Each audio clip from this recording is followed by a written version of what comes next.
welcome to another edition of NDTV, and I'm here today with Hayley Dutton, who's a really smart makeup artist, aren't you? Oh, thank you. You are. I don't know about that. We'll see. I am the head makeup artist for Rimmel London. Woo, that's a bit fancy. And also the makeup director for CoverGirl. I've been a makeup artist for 9 years now, and I do lots of different stuff. Cool. But yeah, it's definitely my passion. So all things beauty, skincare, makeup. Yeah, that's all my thing. That's what I love doing. And I met Hayley here in the well, not here in the showroom, over there in the showroom, when she came in to do a bit of looking around and shopping and whatnot. And then she was having a makeup class, so I went along because even though I'm a cosmetic chemist, I have never been taught how to put on makeup. So I was putting it on with a trowel.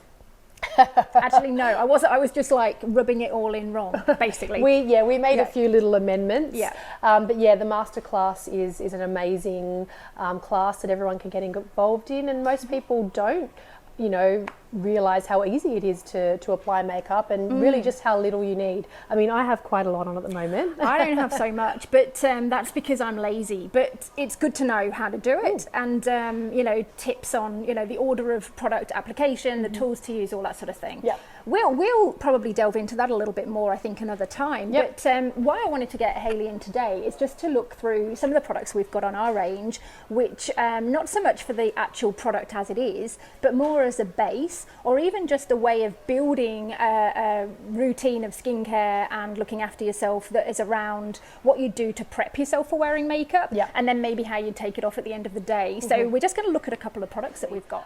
Skin prep is probably the most important part of the makeup process. It's kind of like a painting, if you're working on a canvas that's dirty, then obviously the artwork isn't going to be as beautiful as it can be. And with everything that I do in makeup, it's all about the skin. The skin comes first.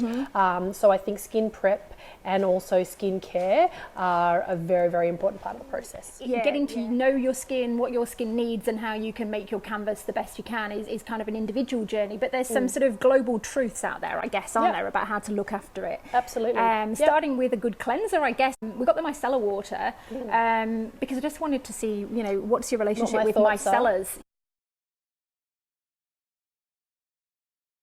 Yeah, so Micellar water is a funny thing, and it's one of those products that's really only become quite popular in the last, probably 5 years or so. And I think that's mainly through makeup artists, because what we need is a cleanser that we can use that's effective, that's light on the skin, but also that you don't need washing and water with. So essentially we can use a cotton pad with a micellar water. So a micellar water is essentially, like a group of little molecules that fit together, and they basically separate from the water and they help draw out impurities. So the great thing for us, for me as a makeup artist, is I can have this and a cotton pad rather, and I know that is going to give the skin a really good cleanse. What I would say is micellar water is not something that I would use to cleanse the skin every day at home when you've got a full face of makeup. You would need either a foaming cleanser or an oil-based cleanser to remove it all. So this is very effective to freshen up and cleanse skin, but not when you've got, layers of makeup on. Micellar water's actually been around for many, many years. It's a French product. Since the 50s. Oh, yeah. And the reason why it was developed was because the water in France actually was quite dirty back then, and they needed to develop something that was less harsh on the skin. Wow. So that's how micellar water came about. In terms of formulating that and customizing it, you can literally put loads of things in. So you can make it super hydrating, you can make it just even more cleansing, soothing maybe, or just very, very basic, whatever you're looking for. So adding some lavender potentially to it for that kind of sensitive red skin. Yeah, so there's a lot of options and things you can add or subtract. There are, and we might take that and have a look at it in one of our classes. But talking about lavender, I mentioned to you about floral waters and the fact that quite a few of our customers use these either before or after makeup. So I mean, for me personally, floral water is not something that I've ever used on myself or in my kit. So everything that I use and I have in my kit needs to have, I'm going to say, an active kind of purpose to it. Because when you're doing someone's makeup, or even when you're doing your own makeup, let's be honest, we don't have hours to get our makeup done. No. You know what I mean? Like, your personal makeup should be a 5-10 minute process in the morning. We don't need to over complicate things. So for me, I think the floral waters as a makeup artist, they don't really have anything in there that helps me achieve my makeup artistry. You know, they are a beautiful refresher, and especially this particular one, which has lavender in it. Nice and soothing. And like if you've got red, irritated or sensitive skin, a lavender oil on a floral water could be something that's really nice and cooling, even in summertime. Oh yeah, definitely. You know, and even if you're on a plane, I've seen a lot of people use those spritzers in a plane. Again, I don't. When I go into plane, I lather my skin with like really heavy moisturizers. But you know, a nice way to keep the skin hydrated. But for me personally, not something that I use in my kit. So we've got cleansing, then potentially soothing, cooling if you want to, and then we get on to more treatment. And I was curious about around the eye area because as someone who hasn't particularly used a lot of makeup personally, I was worrying about, like, when we formulate products, we do formulate differently for the eyes. And what's your experience of that? So my is that, you know, the under eye area is a very delicate area, and definitely you need a different level or weight in product. So I always find that the eye creams that I use are much more of a serum base. So they are cream. You can use cream, but they have more of a serum feel to them. So they're not a heavy, waxy product. So you really need to make sure that the cream that you're using on the face is definitely not what you're using under that delicate eye area. So where do you stop your skin? I mean, do you talk to people about that? Where would you stop your skincare? Yeah, so I always apply my eye cream first. Okay. So that always goes in this section here and not too close up to the eye, because the actual skin and the heat of the skin will bring that product up towards the eye. So I'll always add it through this section here. And then I've already covered it. So your kind of orbital bone or your cheekbone starts from here. So my rule is that skincare never comes above or past that area. And that's the same, and we'll talk about that another time, but that's also the same as with your blushes and your highlighters. So there's kind of rules, as you were saying, that kind of go across different areas.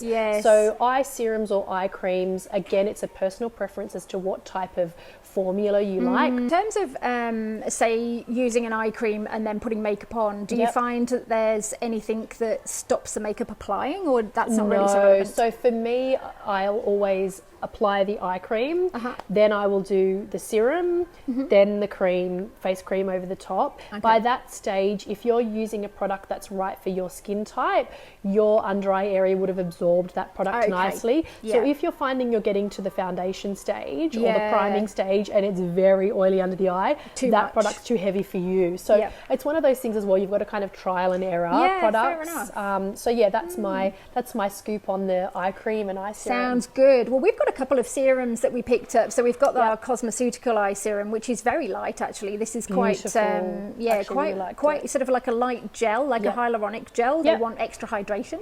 It's beautiful, and it as you can see, well, if you can see, it kind of absorbs into the skin really quickly and just leaves a really nice kind of soft film over the skin. It's got more of the active ingredients. So we developed that one to be quite active for correction. So for people who are looking, you know, improving the skin tone and texture and maybe tightening, that sort of thing. Which I think is relevant for anyone over 30. Oh gosh, everybody's different. But what I sort of teach and what I talk to people about is, you know, those skin changes. Once you hit 30s, you know, I would say every 5 years you definitely need to be re-looking at the type of products you're using. You know, I said to one of my friends, I felt like aging definitely was like that, like 5 years. And it's like, to me, it's like a piano going down a set of stairs. You go blonk, blonk, blonk. So it does, doesn't it? And then you wake up one morning and your faces look different. You're like, hang a second, what happened? But you know what?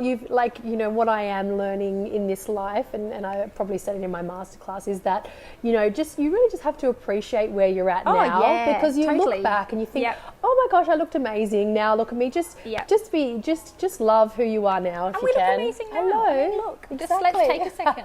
Take a second to appreciate this.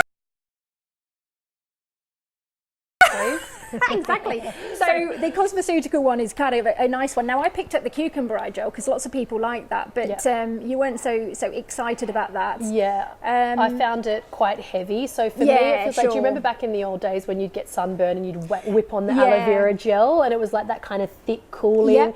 to me, you know, I like mine a little bit more lightweight. Sure. But you know, you might have somebody who has really dry, undry areas, and they might be that might be a nice option. This is more of a base, so it's got Yep. sea buckthorn oil, it's got marine collagen, so it's definitely got some stuff in there that will sort of rejuvenate the eye area, but not to the Yep. same level as a cosmeceutical product. So we tend to sell that for people who are a little bit more sensitive and just want something that literally does feel cooling if they've got that sort of dry eye feel as well. And also people that are looking for more of those natural ingredients, because not everybody likes to go into that cosmeceutical. I personally love that. I like to load the products up, because I think if you can be getting the best out of a product, you know, with little extra added benefits, then why not? That's just me. Other people are like, no, I really like to go opt for that more natural kind of product. So each fair to their enough. own. Exactly. And then moving away from the eyes, we've got the kind of the whole face, the anti-wrinkle and the regular serum base. So the difference in terms of chemistry, the anti-wrinkle cosmeceutical base has got, again, lots and lots of different actives that actually are designed to try and reduce the signs of aging, if you like, and do some correcting and repairing, whereas the facial serum base still has that. It has a couple of peptides in there, but it's a lot lighter so that you can build more into it, so it's more customizable. So in terms of our customers, the cosmeceutical one's kind of like just ready to go. The facial serum base is something that people will customize more. The serum is quite thicker, but it actually does really sink into the skin quite easily. And then the anti-wrinkle face cream, this one's actually a cream rather than a serum. Oh, right, yes, yeah, sorry. so slightly different. It is too. So did we have... That's right, because it was the eye serum that's a serum, and the anti-wrinkle is the cream. Is a cream. You're right. Yeah, but we've got the wrinkle skin recovery gel. Yeah, so that gel. Actually, that's a bit different again. Yeah, so that to me, in terms of texture, that's been developed to be kind of like a really rich serum that kind of almost spreads like a cream, but it's for people, that was made for people who are a bit oil phobic. I love that. Yeah, so we do find a lot of our customers have, you know, they don't necessarily want zero oil, but they don't want oil in butter and waxy stuff. So that's for that. So it feels a bit tacky. I feel like the serum actually feels like more of a gel. Yes, it does. And then the gel actually feels like more of a serum to me. Yes, I can see how you feel that, And I actually quite like the idea of that serum, because it has a little bit of weight to it and a bit of, it's almost got like a white colour to it. So it sits in between a gel and a cream. Yeah. So really nice. And I'm wondering, I mean, I don't know, I haven't tried these out as like primers. We can talk about primers in another session, but that might be quite a good base for that. Well, I was just going to say, actually, excuse me, sorry guys, I've been in bed for 4 days with this cold, so I'm coughing away. But the skin wrinkle recovery gel reminds me of a primer. It does me. Yeah, that's probably why you brought it up, because I can actually feel like when you put a primer on the skin, you can actually feel it kind of sealing off and almost giving that silicone finish. Yeah. And that's sort of what that has. It does feel like that. And it's got some ester, so it doesn't have, it's not silicone based. No. It's got isopropyl myristate, which is a sort of naturally derived ester, so it's not a full oil. And then it's just a thickened gel base with one peptide in. So it's very, very basic. You could really fancy that up quite a lot. But the texture is quite nice, I think, quite exciting. It's like your no frills kind of version that you can... But it feels luscious. Feels beautiful. And you can add more things to that. So then we've done around our eyes, we've cleansed and done all that sort of stuff, put a bit of a facial serum or something on. And then it's time for your cream, so which was that one, which I talked about before. Yeah, the anti-wrinkle cream, which is really nice. And again, you know, a cosmeceutical, so for me, you're getting, you know, those active ingredients, so I really love that. That's it. Makeup on, and then when it's time to get to the other end of the day, take it off again. Yeah, totally. Yeah, totally. I mean, I love you always using a primer with my makeup. So a primer would come in for me after that last step of the cream. Yeah. And then I also love setting sprays. Yes. Yeah, so we were talking about the difference between the setting spray and these floral waters. So obviously these floral waters don't have any of those ingredients They're in not them. fixing. No, Yeah. they don't have those ingredients in them that actually, once the droplets go into the skin, they kind of bind the products together, which helps them last longer. Okay, So yeah. there are setting sprays that you can use at the end when the makeup's finished, and there's also setting sprays that you can use before and after. So I do love a setting spray. And then obviously cleansing it, then taking it off again. Yeah. You'd probably need an oil-based Yes, remover, I think and so. then you could use a micellar water over the top if you wanted. Just to freshen up. Yeah, and then obviously some really beautiful skincare for the evening. And that's where we kind of went to an oil. So this is a rose face oil. It's just one of